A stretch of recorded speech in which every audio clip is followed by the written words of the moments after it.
ఈరోజు మన వీడియోలో ఏపీ త్రిబుల్ ఐటీ 2025 అకాడమిక్ ఇయర్కి సంబంధించి అడ్మిషన్స్కి నోటిఫికేషన్ అయితే రిలీజ్ అవడం జరిగింది.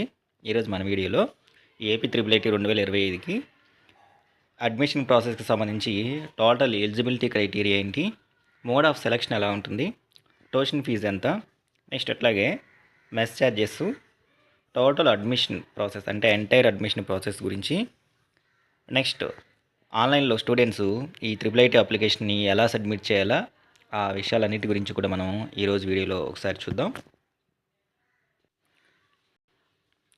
ముందుగా త్రిబుల్ ఐటీకి సంబంధించి ఇంపార్టెంట్ డేట్స్ ఒకసారి చూస్తే ఈ నోటిఫికేషన్ అనేది మనకి ఏప్రిల్ 24 రిలీజ్ అయింది. ఆన్లైన్లో అప్లికేషన్లు ఏప్రిల్ 27 నుంచి కూడా స్టూడెంట్స్ ఆన్లైన్లో అప్లై చేసుకోవచ్చు. లాస్ట్ డేట్ అప్లై చేయడానికి వచ్చేసరికి ఈ మంత్ 20 అంటే మే 20వ తారీఖు వరకు సాయంత్రం 5 ఆన్లైన్లో అప్లై చేసుకోవచ్చు. స్పెషల్ కేటగిరీస్ వాళ్ళు వచ్చేసరికి అంటే cap, NCC, sports, scouts and guides వాళ్ళ యొక్క సర్టిఫికేట్ వెరిఫికేషను నూజివీడు క్యాంపస్లో ఉంటుంది. వాళ్ళ యొక్క డేట్లు కూడా మనకి ఇక్కడ మెన్షన్ చేశారు. ఆన్లైన్లో అప్లికేషన్ లాస్ట్ డేట్ అయిపోయిన తర్వాత ప్రొవిజనల్ సెలక్షన్ లిస్ట్ దాని యొక్క అనౌన్స్మెంట్ వచ్చేసరికి అంటే ఫస్ట్ ఫేజ్లో ఫేజ్ 1కి సంబంధించి సెలెక్ట్ అయినటువంటి స్టూడెంట్స్ లిస్టు స్పెషల్ కేటగిరీస్ కాకుండా వాళ్ళ యొక్క లిస్ట్ వచ్చేసరికి మనకి 5/6/2025 అంటే జూన్ 5వ తారీఖున ప్రొవిజనల్ సెలక్షన్ లిస్ట్ అనేది పెట్టడం జరుగుతుంది. నెక్స్ట్ ఇలా ఈ ఫేజ్ 1లో సెలెక్ట్ అయినటువంటి స్టూడెంట్స్ అందరూ కూడా వారి యొక్క సర్టిఫికేట్ వెరిఫికేషన్ 11 జూన్ నుంచి 12 జూన్ తారీఖు వరకు అంటే ఈ 5 రోజుల్లో కూడా నూజివీడు క్యాంపస్లో ఫేజ్ 1లో సెలెక్ట్ అయిన స్టూడెంట్స్ వారి యొక్క సర్టిఫికేట్ వెరిఫికేషన్ అనేది జరుగుతుంది. అన్నిట్లో కేవలం నూజివీడు క్యాంపస్ వాళ్ళకు మాత్రమే నూజివీడు క్యాంపస్లోను, నెక్స్ట్ ఆర్జీయూకేటీ, ఆర్కే వ్యాలీలో సెలెక్ట్ అయిన వాళ్ళు వచ్చేసరికి ఇడుపులపాయ, కడప డిస్టిక్లోను, ఒంగోలు క్యాంపస్లో సెలెక్ట్ అయిన వాళ్ళు వచ్చేసరికి వాళ్ళు కూడా ఇడుపులపాయ మనకి కడప డిస్టిక్ దీంట్లో ఉంటుంది. ఈ డేట్స్ ప్రకారము వాళ్ళు వెళ్ళాల్సి ఉంటుంది. నెక్స్ట్ తర్వాత సర్టిఫికేట్ వెరిఫికేషను, అడ్మిషన్ ప్రాసెస్ అంతా అయిపోయిన తర్వాత వీళ్ళు ఆ క్యాంపస్లో రిపోర్ట్ చేయాల్సినటువంటి అంటే కాలేజీలోకి వెళ్ళి రిపోర్ట్ చేయాల్సినటువంటి డేట్ వచ్చేసరికి జూన్ 30వ తారీఖు. అంటే ఒక మాటలో చెప్పాలంటే జూన్ 30 నుంచి కూడా క్లాసులు అనేది స్టార్ట్ అవుతాయి. ఇవి 2025 ట్రిపుల్ ఐటీ అడ్మిషన్కి సంబంధించి ఇంపార్టెంట్ డ్యూ డేట్స్. ఇంకా హౌ టు అప్లై అనేది ఒకసారి చూస్తే కనుక మనం అఫీషియల్ వెబ్సైట్ www.rgukt.in దీంట్లో లాగిన్ అవ్వాల్సి ఉంటుంది. నెక్స్ట్ ఇక అప్లికేషన్ ఫీజు వచ్చేసరికి ఎస్సీ ఎస్టీ వాళ్ళకు ఏమో 200 rupees, next other than SC ST అంటే ఓసీ బీసీ మిగతా వాళ్ళందరికీ కూడా అప్లికేషన్ ఫీజు 300 రూపీస్ చెల్లించాల్సి ఉంటుంది. ఏపీ కాకుండా రిమైనింగ్ వేరే స్టేట్ వాళ్ళు అప్లై చేసుకోవాలంటే వాళ్ళు అప్లికేషన్ ఫీజు కింద 1000 రూపీస్ పే చేయాల్సి ఉంటుంది. నెక్స్ట్ ఎలిజిబిలిటీ క్రైటీరియా వచ్చేసరికి 2025 సంవత్సరంలో ఏపీ స్టేట్ బోర్డు కానీ, సిబిఎస్ఈ కానీ, ఐసిఎస్ఈ కానీ ఈ గుర్తింపు పొందిన విద్యా సంస్థ నుంచి 10th క్లాస్ కంప్లీట్ చేసి ఉండాలి. నెక్స్ట్ అట్లాగే నాన్ లోకల్ కేటగిరీలో 25% సీట్లు అనేవి అదర్ దాన్ ఏపీ వాళ్ళకు ఉంటాయి. నెక్స్ట్ మొత్తము కూడా మనకి 4400 సీట్లు, అట్లాగే 1100 సీట్లు క్యాంపస్కి అంటే 4 క్యాంపస్లు కూడా ప్రతి క్యాంపస్కి కూడా 1100 చొప్పున టోటల్ ట్రిపుల్ ఐటీలో 4400 సీట్లు ఉండటం జరిగింది.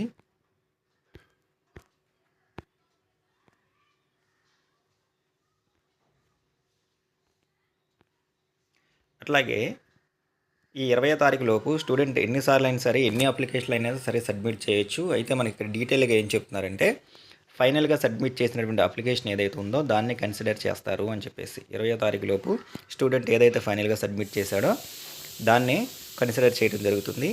ఒకవేళ ఎవరైనా స్టూడెంట్స్కి మార్క్స్ కనుక టై వస్తే దానిలో ఆ టై వచ్చినప్పుడు వాళ్ళల్లో ఫస్ట్ ప్రయారిటీ ఎవరికి ఇవ్వాలి అంటే ఏ స్టూడెంట్ అయితే మ్యాథమెటిక్స్లో ఎక్కువ స్కోర్ చేశారో అతనికి, మ్యాథ్స్లో కూడా టై అయితే సైన్స్లో ఎక్కువ స్కోర్ చేసిన వాళ్ళకి, సైన్స్లో కూడా ఇద్దరికి టై అయినప్పుడు ఇంగ్లీష్లో ఎక్కువ స్కోరు, తర్వాత దీంట్లో కూడా టై అయితే సోషల్ స్టడీసు, తర్వాత దానిలో టై అయితే ఫస్ట్ లాంగ్వేజ్ తెలుగులో మార్క్స్ చూస్తున్నారు.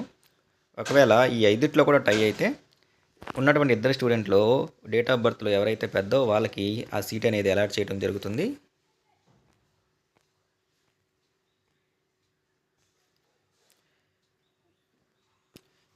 సెలెక్ట్ అయిన స్టూడెంట్స్కి వచ్చేసరికి వాళ్ళకి SMS రూపంలోనూ అట్లాగే అప్లికేషన్ ప్రాసెస్ చేసేటప్పుడు వాళ్ళు ప్రొవైడ్ చేసినటువంటి ఈమెయిల్కి మెయిల్ రూపంలో కూడా మెసేజెస్ అనేవి సెండ్ చేయడం జరుగుతుంది. వాళ్ళు సెలెక్ట్ అయినటువంటి క్యాంపస్ డీటెయిల్స్ మొత్తము కూడా.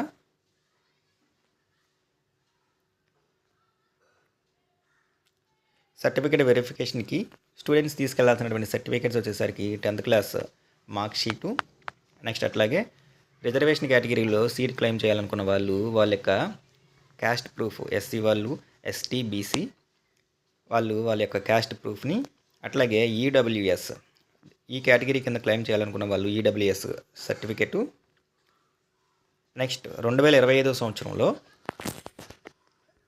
ఇష్యూ చేసినటువంటి లేటెస్ట్ ఇన్కమ్ సర్టిఫికెట్ సబ్మిట్ చేయాల్సి ఉంటుంది. PH వాళ్ళైతే PH certificate, children of armed forces అయితే క్యాప్ సర్టిఫికెటు, NCC వాళ్ళు క్లెయిమ్ చేసుకోవాలనుకుంటే NCC కేటగిరీలో వాళ్ళకు ఉన్నటువంటి సర్టిఫికెట్స్, స్పోర్ట్స్ వాళ్ళు స్పోర్ట్స్ సర్టిఫికెట్స్ ప్రొవైడ్ చేయాల్సి ఉంటుంది. ఇక ఫీజు డీటెయిల్కి వచ్చేసరికి అడ్మిషన్ ఫీజు కింద 1000 రూపీస్, అందులో 500 ఏమో SC ST వాళ్ళు, నెక్స్ట్ తర్వాత 1200 వచ్చేసరికి ఏమో గ్రూప్ ఇన్సూరెన్స్ కింద, నెక్స్ట్ అట్లాగే రిఫండబుల్ క్యాష్ ఆన్ డిపాజిట్ కింద 1000 రూపీస్, హాస్టల్ మెయింటెనెన్స్ ఛార్జీ కింద 1000 రూపీస్. అంటే టోటల్ వచ్చేసరికి BC OC వాళ్ళు వచ్చేసరికి టోటల్గా అడ్మిషన్ టైంలో 4200 రూపాయలు ఫీజు కట్టాల్సి ఉంటుంది. SC ST వాళ్ళు వచ్చేసరికి 3700 రూపాయలు అడ్మిషన్ టైంలో క్యాష్ పే చేయాల్సి ఉంటుంది. ఇంకా tuition fee, mess charges, academic ఇయర్కి వచ్చేసరికి ట్యూషన్ ఫీజు వచ్చేసరికి 45,000 రూపాయలేమో పర్ యానం, సంవత్సరానికి 45 రూపాయలు. నెక్స్ట్ PUC ప్రోగ్రామ్కి వచ్చేసరికి 50,000 రూపాయలు, అంటే బీటెక్ వచ్చేసరికి.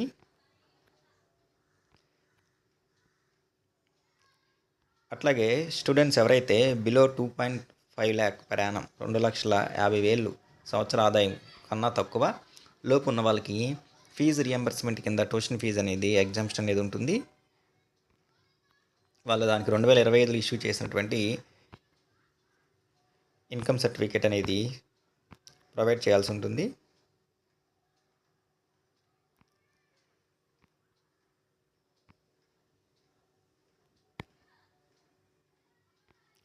ఇక దీనిలో మనకి ప్రీ యూనివర్సిటీలో కోర్సెస్ 2 years ఉంటాయి. అందులో గ్రూప్ సబ్జెక్టులు మనకి MPC, MYPC మెన్షన్ చేశారు ఇక్కడ. ఆ తర్వాత 2 years తర్వాత బీటెక్ ప్రోగ్రామ్ 4 years ఉంటుంది. టోటల్గా వచ్చేసరికి ఈ కోర్స్ కంప్లీటెడ్ మనకి టోటల్ 6 years. ఇదంతా కూడా మనకి ముఖ్యమైనటువంటి డేట్స్ గురించి, నెక్స్ట్ అట్లాగే సర్టిఫికేట్స్ గురించి, next tuition fee, mess charges గురించి. ఇప్పుడు అప్లికేషన్ ఆన్లైన్లో ఎలా సబ్మిట్ చేయాలో ఒకసారి చూద్దాం.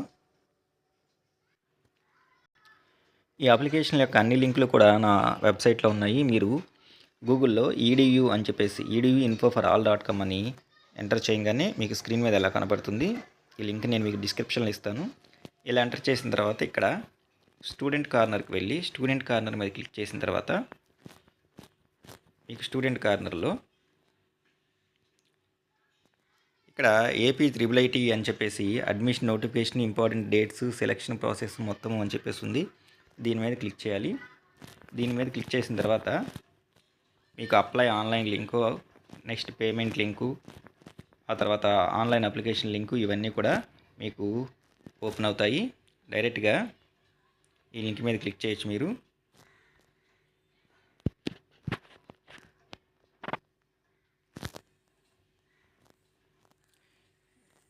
ఇక్కడ నుంచి డైరెక్ట్గా మనం అడ్మిషన్స్ 25 RGUK సైట్లోకి వెళ్ళటం జరిగింది. ఈ ఆన్లైన్ అప్లికేషన్ సబ్మిట్ చేసే ప్రాసెస్ అనేది మనకి 3 స్టెప్స్గా ఉంది. దీనిలో వచ్చేసరికేమో స్టెప్ 1 వచ్చేసరికేమో ముందు రిజిస్ట్రేషను, తర్వాత స్టెప్ 2 వచ్చేసరికేమో రిజిస్ట్రేషన్ అయిపోయిన తర్వాత ఆ రిజిస్ట్రేషన్ నెంబర్ ఉపయోగించుకొని పేమెంట్ పే చేయటము. స్టెప్ 3 వచ్చేసరికేమో ఆన్లైన్లో డీటెయిల్స్ మొత్తం ఇచ్చి సబ్మిట్ అప్లికేషన్ అనేది మనకి స్టెప్ 3. ఇప్పుడు స్టెప్ 1 చూద్దాము. ఇక్కడ స్టెప్ 1 వచ్చేసరికి ఇక్కడ మనకి అప్లై ఏపీ స్టూడెంట్స్, అట్లే అప్లై అదర్ స్టేట్స్ 2 ఆప్షన్స్ కూడా ఇక్కడే ఉన్నాయి. అంటే AP students, next other than AP students, ఈ రెండింటికి సంబంధించి ఇక్కడ ఉంటుంది మనకి. ఏపీ స్టూడెంట్ అప్లై చేయాలనుకున్న వాళ్ళు అప్లై ఏపీ స్టూడెంట్స్ దాన్ని సెలెక్ట్ చేసుకుంటారు.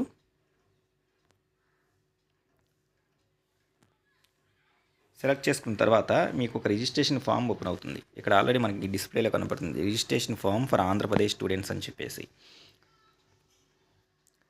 అట్లాగే అదర్ దాన్ ఏపీ వాళ్ళకి registration form for other than AP అని చెప్పేసి మనకి, అంటే అదర్ స్టేట్స్ అని కనబడుతుంది. ఇప్పుడు ఇక్కడ ఫిల్ చేయాల్సి వచ్చేసరికి board of SSC or equivalent exam.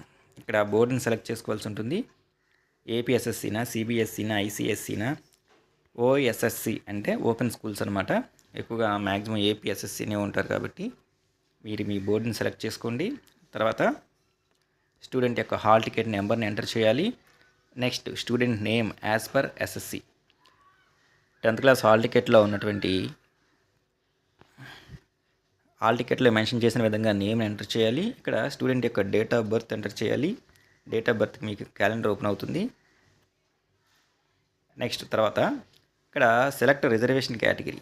రిజర్వేషన్లో మీకు కన్సర్న్ స్టూడెంట్కి సంబంధించినటువంటి రిజర్వేషన్ బీసీ, ఎస్సీ, ఎస్టీ ఇట్లా వీటిలో ఏ కేటగిరీ దాన్ని సెలెక్ట్ చేసుకోవాల్సి ఉంటుంది. తర్వాత పేరెంట్ యొక్క మొబైల్ నెంబర్ ఎంటర్ చేయాలి.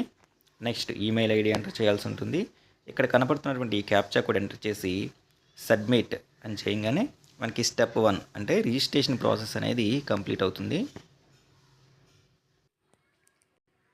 సబ్మిట్ చేసిన తర్వాత రిజిస్ట్రేషన్ సక్సెస్ఫుల్ అని చెప్పేసి మనకి ఒక అప్లికేషన్ నెంబర్ ఇస్తారు. దాంట్లో application number, name of the applicant, hall ticket number, board, next reservation అవన్నీ ఉంటాయి. కింద మొబైల్ నెంబర్తో పాటు రిజర్వేషన్ కేటగిరీని బట్టి ఫీజు కూడా మనకి ఇక్కడ డిస్ప్లే అవుతుంది. దీన్ని కావాలంటే ప్రింట్ చేసుకుని అంటే సేవ్ చేసుకోవాల్సిన వాళ్ళు ఎక్నాలజ్మెంట్ నెంబర్ ఉంది కాబట్టి దాన్ని సేవ్ చేసుకోవచ్చు. ఆ తర్వాత కింద ఉన్నటువంటి ప్రొసీడ్ టు పేమెంట్ దీని మీద మనం ప్రెస్ చేయాల్సి ఉంటుంది. ప్రొసీడ్ టు పేమెంట్ దాని మీద క్లిక్ చేసి SBI net banking, debit card, credit card ఈ ఆప్షన్లో ఒకటి సెలెక్ట్ చేసుకుని మనం పేమెంట్ అనేది చేసి పేమెంట్కి సంబంధించిన రిసిప్ట్ కూడా మనం ప్రింట్అవుట్ తీసుకోవాలి. ప్రింట్అవుట్ తీసుకున్న తర్వాత మనకి రిసిప్ట్ అనేది మనకి ఇలా కనబడుతుంది. ప్రింట్ తీసుకున్న తర్వాత మనకి అప్లికేషన్ ఫామ్ ఓపెన్ అవుతుంది. ఈ అప్లికేషన్ ఫామ్లో మొత్తం కూడా 7 స్టెప్స్ ఉన్నాయి. Instructions, personal information, educational particulars, other details, communication details, image upload, declaration. ఈ 7 చేస్తే మనకి టోటల్గా పూర్తిగా అప్లికేషన్ ఫామ్ అనేది కంప్లీట్ అయినట్టు. ముందు ఇన్స్ట్రక్షన్స్ ఈ 2 చదువుకోవాలి. తర్వాత ఈ కింద నెక్స్ట్ అని చెప్పేసి ఆప్షన్ ఉంది, దీని మీద ప్రెస్ చేయాలి. ప్రెస్ చేసిన తర్వాత ఆల్రెడీ స్టూడెంట్కి సంబంధించినటువంటి మనం ఇంతకుముందు ఎంటర్ చేసినటువంటి హాల్ టికెట్ నెంబర్ వస్తుంది. దాన్ని మళ్ళీ సరి చూసుకోవాలి. తర్వాత ఇక్కడ స్టేట్ బోర్డ్ సెలెక్ట్ చేసుకోవాలి. డేట్ ఆఫ్ బర్త్ ఎంటర్ చేయాలి. నెక్స్ట్ క్యాండిడేట్ పేరు ఆల్రెడీ వస్తుంది. ఇక్కడ ఫాదర్ నేమ్ ఎంటర్ చేయాలి as per SSC. Mother name enter చేయాలి. నెక్స్ట్ జెండర్ సెలెక్ట్ చేసుకోవాలి. తర్వాత రిజర్వేషన్ కేటగిరీలో ఏ రిజర్వేషన్ కేటగిరీ సెలెక్ట్ చేసుకోవాలి. ఈ కింద వచ్చేసరికి క్యాంపస్లు ప్రిఫరెన్షియల్ ఆర్డర్లో మనం సెలెక్ట్ చేసుకోవాలన్నమాట. అంటే ఏ క్యాంపస్ మీకు ఫస్ట్ కావాలి. అట్లాగే రిజర్వేషన్ కమ్ మెరిట్ ఈ ప్రాసెస్లో అలాట్మెంట్ అనేది జరుగుతుంది. కాబట్టి మీకు దగ్గరలో ఉన్న ట్రాన్స్పోర్టేషన్ మీకు తేలిగ్గా ఉండేది చూసుకొని వాటి ప్రకారం ఆర్డర్లో సెలెక్ట్ ప్రిఫరెన్స్ 1, 2, 3, 4 పెట్టుకున్న తర్వాత ఈ పక్కన వచ్చేసరికి special category reservation. Special category ఉన్న వాళ్ళు ఎవరైనా ఉంటే కనుక, పిహెచ్ వాళ్ళు ఉంటే కనుక ఎస్ సెలెక్ట్ చేసుకుంటారు. ఎస్ సెలెక్ట్ చేసుకుంటే వాళ్ళ యొక్క డిజేబిలిటీ ఏమిటో ఇక్కడ వీటిలో హీరింగ్ విహెచ్ఆ, ఓహెచ్ఆ, హెచ్ఐఆ, ఎండిఆ అని చెప్పేసి సెలెక్ట్ చేసుకోవాలి. సెలెక్ట్ చేసుకున్న తర్వాత నెక్స్ట్ ఆ పర్సంటేజ్ ఇక్కడ వేయాల్సి ఉంటుంది. వాళ్ళ యొక్క పిహెచ్ సర్టిఫికేట్ మీద ఉన్నటువంటి నెంబర్ని ఇక్కడ ఎంటర్ చేయాలి. దాని యొక్క జేపీజే కానీ నెక్స్ట్ జేపీఈజీ కానీ పిఎన్జీ ఫామ్లో ఉన్నటువంటి సర్టిఫికేట్ని అప్లోడ్ చేయాలన్నమాట. అది కూడా 100 KB లోపే ఉండాలన్నమాట. నెక్స్ట్ తర్వాత వచ్చేసరికి క్యాప్ కేటగిరీలో ఉన్న వాళ్ళు ఎవరైనా ఉంటే ఎస్, లేకపోతే నో.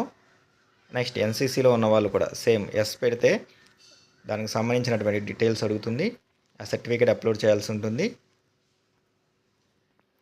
నెక్స్ట్ రిజర్వేషన్ స్పోర్ట్స్ కేటగిరీలో ఉన్న వాళ్ళు ఎస్ అయితే ఎస్, నో అయితే నో. నెక్స్ట్ తర్వాత వచ్చేసరికి స్కౌట్స్ అండ్ గైడ్స్కి సంబంధించి ఎవరైనా ఉంటే కనుక ఎస్, లేకపోతే నో. ఇవన్నీ ఎంటర్ చేసి స్టెప్ 3కి అంటే అప్లికేషన్ ప్రాసెస్లో ఉన్నటువంటి దానికి 3కి నెక్స్ట్ మీద ప్రెస్ చేసి నెక్స్ట్ దానికి వెళ్ళాల్సి ఉంటుంది. అట్లాగే రిజర్వేషన్కి సంబంధించి లేటెస్ట్ క్యాస్ట్ సర్టిఫికేట్ని అప్లోడ్ చేయాల్సి ఉంటుంది. అది కూడా జేపీజీ, జేపీఈజీ, పిఎన్జీ ఫార్మేట్లో అప్లోడ్ చేయాల్సి ఉంటుంది. అది కూడా 100 KB లోపు ఉండాలి. నెక్స్ట్ మీద క్లిక్ చేసిన తర్వాత అప్లికేషన్ ఫామ్లో థర్డ్ స్టెప్ అయినటువంటి ఎడ్యుకేషనల్ పర్టికులర్స్ ఓపెన్ అవుతాయి. దీంట్లో మనం ఎంటర్ చేయాల్సి వచ్చేసి ఎడ్యుకేషన్ పర్టికులర్స్లో 25 మార్చిలో జరిగినటువంటి 10th క్లాస్ ఎగ్జామ్లో వచ్చిన టోటల్ మార్క్స్ ఎంటర్ చేయాలి. తర్వాత మ్యాథమెటిక్స్లో వచ్చిన మార్క్స్ ఎంటర్ చేయాలి, సైన్స్లో వచ్చిన మార్క్స్, ఇంగ్లీష్లో వచ్చిన మార్క్స్, సోషల్ స్టడీస్లో వచ్చిన మార్క్స్, లాంగ్వేజ్ 1 అంటే తెలుగులో వచ్చినటువంటి మార్క్స్, లాంగ్వేజ్ 2 హిందీలో వచ్చినటువంటి మార్క్స్ అంటే ఎదుర్కొంటా మార్క్స్ మేము ఎదుర్కొంటా పెట్టుకొని స్టూడెంట్కి వచ్చినటువంటి అన్ని మార్క్స్ ఎంటర్ చేయాలి. నెక్స్ట్ తర్వాత details of school education as per study certificates 4th నుంచి 10th క్లాస్ వరకు కూడా స్టడీ సర్టిఫికేట్స్ తీసుకోవాల్సి ఉంటుంది. వాటి ప్రకారము 10th క్లాస్లో చదివినటువంటి స్టేట్ సెలెక్ట్ చేసుకోవాలి, తర్వాత డిస్టిక్ సెలెక్ట్ చేసుకోవాలి, నెక్స్ట్ తర్వాత మండలం సెలెక్ట్ చేసుకోవాలి,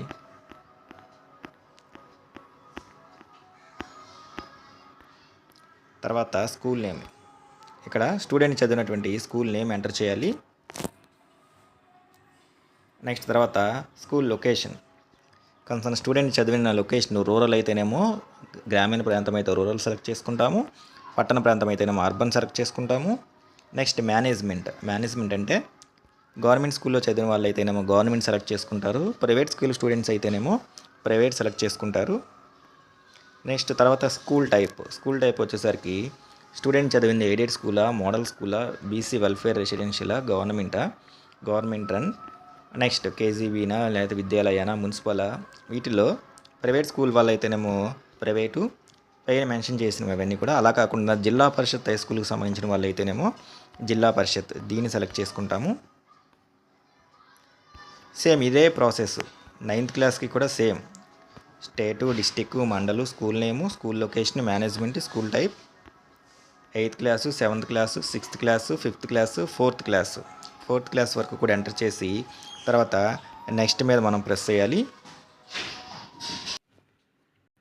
అది సబ్మిట్ అయిపోయిన తర్వాత మనకి next 4th one other details open అవుతాయి. ఈ అదర్ డీటెయిల్స్లో ఇక్కడ వచ్చేసరికి స్టూడెంట్ యొక్క ఆధార్ నెంబర్ ఎంటర్ చేయాలి. నెక్స్ట్ ప్లేస్ ఆఫ్ రెసిడెన్స్ అంటే స్టేట్ సెలెక్ట్ చేసుకుంటాము. తర్వాత వచ్చేసరికి యాన్యువల్ ఇన్కమ్ ఆఫ్ పేరెంట్స్ లేటెస్ట్గా తీసుకున్నటువంటి ఇన్కమ్ సర్టిఫికేట్లో ఉన్న ఇన్కమ్ని అమౌంట్ని ఇక్కడ ఎంటర్ చేయాల్సి ఉంటుంది.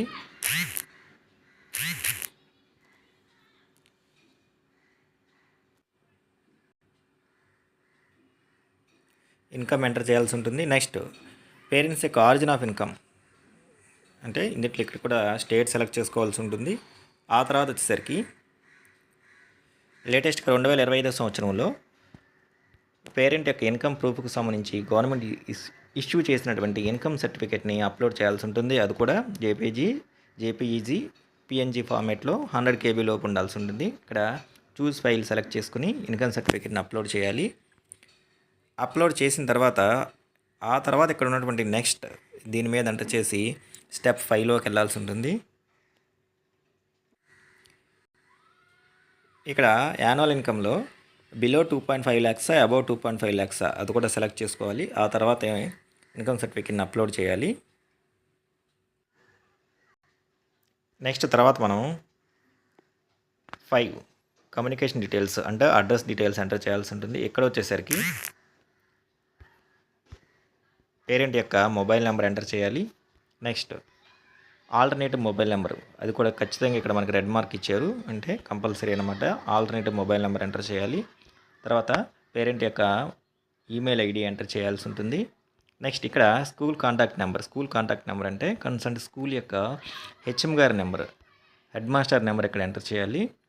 తర్వాత అడ్రస్ ఫర్ కరెస్పాండెన్స్, స్టూడెంట్ యొక్క total entire full address enter చేయాలి. నెక్స్ట్ ఇక్కడ మెన్షన్ చేస్తారు మనకి డు నాట్ ప్రెస్ ఎంటర్ అని చెప్పేసి, అంటే 1 by 1 ఎంటర్ చేయడం కోసము ఫస్ట్ పేరు తర్వాత సన్ ఆఫ్ ఎంటర్ చేసిన తర్వాత ఎంటర్ కొట్టకుండా ఇట్లాగే ఎంటర్ చేసుకుంటే వెళ్ళమంటున్నారు. తర్వాత ఒకవేళ ఇక్కడ ఎంటర్ చేసినటువంటి సేమ్ అడ్రస్ అదే ఈ కరెస్పాండెన్స్ అడ్రస్సే పర్మనెంట్ అడ్రస్ అయితే ఇక్కడ చెక్ బాక్స్ ఉంది, దీని కనుక టిక్ చేస్తే ఇక్కడ ఎంటర్ చేసిన మొత్తం కూడా మనకి ఇక్కడ కాపీ అయిపోతుంది అనమాట. ఆ తర్వాత నెక్స్ట్ మీద మనం ప్రెస్ చేయాలి. నెక్స్ట్ ఆ తర్వాత వచ్చేసరికి స్టెప్ 6 వచ్చేసరికి ఇమేజ్ అప్లోడ్ వచ్చేసరికి స్టూడెంట్ యొక్క ఫోటోగ్రాఫ్ను మనం అప్లోడ్ చేయాల్సి ఉంటుంది. అది కూడా జేపీజీ, జేపీఈజీ, పిఎన్జీ, అది కూడా 100 KB లోపు ఉండాలి. చూస్ ఫైల్ సెలెక్ట్ చేసుకుని స్టూడెంట్ యొక్క ఫోటోగ్రాఫ్ అప్లోడ్ చేయాల్సి ఉంటుంది. ఆ తర్వాత ఇక్కడ upload your SSC or equivalent examination hall ticket concern student యొక్క హాల్ టికెట్ ఎంటర్, ఇది కూడా అప్లోడ్ చేయాల్సి ఉంటుంది. ఈ యొక్క హాల్ టికెట్ కూడా సేమ్ జేపీజీ కానీ జేపీఈజీ కానీ పిఎన్జీ ఫార్మేట్లో ఉండాలి, 100 KB అనమాట. సో మనం అప్లోడ్ చేయాల్సినటువంటి డాక్యుమెంట్స్ అన్నీ కూడా జేపీజీ కానీ జేపీఈజీ ఈ రెండు ఫార్మేట్లోనూ 100 KBsలోనే ఉండాలన్నమాట. ఈ రెండు కూడా అప్లోడ్ చేసిన తర్వాత ఇక్కడ ఉన్నటువంటి నెక్స్ట్ మీద ప్రెస్ చేయాల్సి ఉంటుంది. ఎంటర్ చేసిన తర్వాత లాస్ట్ స్టెప్ మనకి డిక్లరేషన్ అనమాట. ఇక్కడ మనం ప్రతి స్టెప్ కంప్లీట్ చేసేటప్పుడల్లా ఈ పర్సంటేజ్ పెరుగుతూ ఉంటుంది, అది 100% అవుతుంది. ఆ తర్వాత కింద ఇక్కడ డిక్లరేషన్లో పైన మనం మెన్షన్ చేసిన డీటెయిల్స్ అన్ని కూడా కరెక్ట్ అని చెప్పేసి డిక్లరేషన్ చెక్ బాక్స్ టిక్ చేయాల్సి ఉంటుంది. ఆ తర్వాత ఫైనల్గా చివరిలో మనకి ఇక్కడ సబ్మిట్ అని చెప్పేసి ఆప్షన్ ఉంది. సబ్మిట్ చేస్తే అప్లికేషన్ అనేది సబ్మిట్ అవుతుంది. మళ్ళీ ఒకసారి అన్నీ కూడా చెక్ చేసుకోవాలనుకుంటే కనుక ఇక్కడ ప్రీవియస్ ఉంది, ఈ ప్రీవియస్ సెలెక్ట్ చేసుకుంటే స్టెప్ 6 తర్వాత స్టెప్ 5 అలా చివరి స్టెప్ వరకు కూడా వెళ్ళటం జరుగుతుంది అనమాట. ఆ సబ్మిట్ మీద ఎంటర్ చేసిన తర్వాత సక్సెస్ఫుల్లీ ఫైల్ అప్లోడెడ్ అని చెప్పేసి మనకి first caste certificate, income certificate, photo ఇవన్నీ అప్లోడ్ అవుతున్నటువంటిది పర్సంటేజ్ కనపడి సక్సెస్ఫుల్గా అప్లోడ్ అవుతుంది. ఆ తర్వాత నెక్స్ట్ మనం అప్లోడ్ చేసినటువంటి సర్టిఫికేట్లు మొత్తాన్ని అంటే అప్లికేషన్ మొత్తాన్ని డౌన్లోడ్ చేసుకోవడం కోసము డౌన్లోడ్ అప్లికేషన్ ఉంది ఇక్కడ, క్లిక్ హియర్ దీని మీద ప్రెస్ చేస్తే మన యొక్క అప్లికేషన్ మొత్తం కూడా కన్సర్న్ స్టూడెంట్ యొక్క అప్లికేషన్ మొత్తం కూడా ఇలా డీటెయిల్స్తో సహా మొత్తం కూడా డౌన్లోడ్ అవుతుంది. దీన్ని సేవ్ చేసుకోవాలనుకుంటే లేదా ప్రింట్ తీసుకోవాలనుకున్నా కూడా ప్రింట్ ఆప్షన్ మీద ప్రెస్ చేసి ముందు సేవ్ చేసుకోవాలనుకుంటే సేవ్ యాజ్ పీడిఎఫ్ అని చెప్పేసి ఒక ఫైల్ నేమ్ ఇచ్చేసి సేవ్ చేస్తే ఫైల్ అనేది మనకి సేవ్ అవుతుంది. లేదా కింద ఉన్నటువంటి ప్రింట్ అనే ఆప్షన్ మీద ప్రెస్ చేసి డాక్యుమెంట్ మనం ప్రింట్ తీసుకోవచ్చు. ఈ విధంగా 2025 ఏపీ IIITకి సంబంధించి రిలీజ్ అయినటువంటి నోటిఫికేషన్ని ఆన్లైన్లో మనం అప్లోడ్ చేసి ప్రింట్అవుట్ అనేది ఇలా ప్రింట్అవుట్ తీసుకోవచ్చు. ఈ లింకులన్నీ కూడా నేను మీకు డిస్క్రిప్షన్లో ఇస్తాను. డైరెక్ట్గా application link, next payment link, download application link ఇవన్నీ కూడా దాని మీద క్లిక్ చేసి మీరు డైరెక్ట్గా పేమెంట్ చేయొచ్చు. నెక్స్ట్ అట్లాగే రిజిస్ట్రేషన్ అనేది చేసుకోవచ్చు.